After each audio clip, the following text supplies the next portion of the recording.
קצרים לפרשת תזריע בטיבול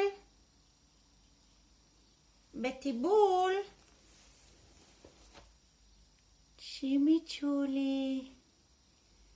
שלום. שלום. אתה יודע מה כתוב בפרשה? לא. כתוב, וביום השמיני ימול בשר עורלתו. מה זה? מה הכוונה? שכשנולד תינוק, ביום השמיני, כשהוא בן 8 ימים, אז עושים לו ברית מילה. מה? אני לא מבין את זה. ברית מילה? מה? לתינוק המושלם הזה? הקטן? חותכים לו חלק מהגוף שלו? פוצעים אותו? למה? אני לא מבין את זה. אני לא מבין. אבל מורידים לו חלק מיותר. מיותר? אז למה הוא לא נולד כבר נימול אם זה מיותר? גם לי יש משהו מיותר. תראה כמה עיניים יש לי. גם לי יש עיניים. אבל אני לא רואה שום דבר. לא, נו באמת. תגיד לי, למה כל העניין הזה?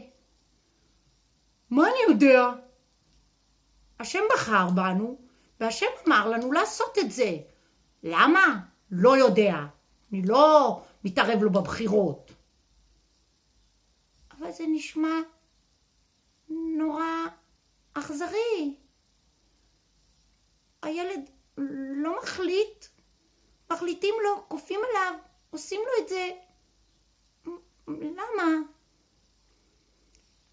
תראה, דמיין לעצמך מצב שכל התינוקות היהודים היו נולדים נימולים.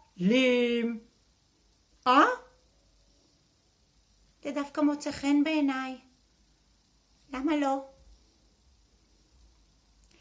כי אם השם בחר בנו ונתן לנו את המצוות ואמר לנו לעשות ברית מילה, אז אנחנו צריכים לעשות ברית מילה.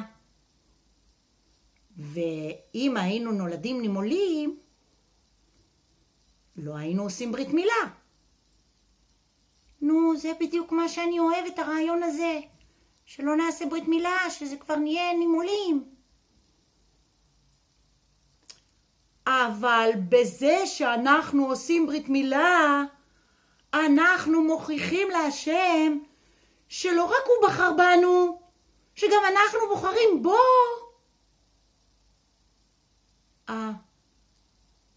עד כאן קצרים לפרשת תזריע בטיבול.